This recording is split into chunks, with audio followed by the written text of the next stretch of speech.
WhatsApp guys, এই যে চলে আসলাম রতনের মাংসের দোকানে। আজকে খাওয়া দাওয়া হবে। আজকে কন্টেন্ট মনিটাইজেশন পাইছি, সেই জন্য এই উপলক্ষে খাওয়া দাওয়া হবে। এই যে রতন মাংস কাটছে এখন, এই যে টাটকা মাংস, এটা ছোট ছোট পিস করো। হ্যাঁ, এই যে আমাদের সেই ওস্তাদ। কি অবস্থা? হ্যাঁ, ভালো আছি। কি মাংস আজকে এত চর্বি কেন? চর্বি হয়েছে তো আপনার মতন খাইছে, হেভি ভালো মন্দ খাইছে। চর্বি হয়ে গেছে তাই না?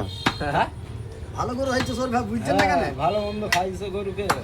আপেল খাওয়া গরু আপেল। বেশি চর্বি আছে আজকে মাংসে, প্রচুর চর্বি। বড় গরু না হইলে পারে চর্বি। আরে ভাই না, গরু এক গরু বেশি বড় না মনে গরু হচ্ছে। একটু না। একটু গরু। বহুত বড় বাড়ি গরু হয়ে গেছে ভাই, বুঝলেন? কটান গরু আছে বুঝলেন? 40 টাকা খালি কলা নাকি খাওয়াই গরুকে।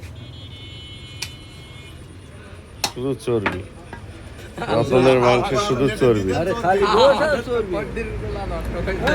আজকে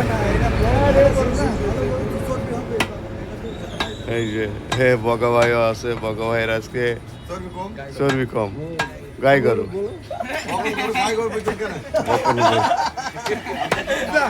মাথা দেখে বলছি। আর আমাদের রেডি গরু। চর্বি বেশি তো বলছি। চর্বি বেশি, প্রচুর চর্বি। দেখেন তো, চর্বি সাড়ে সাড়ে বাদ দিয়ে দিলাম। আরে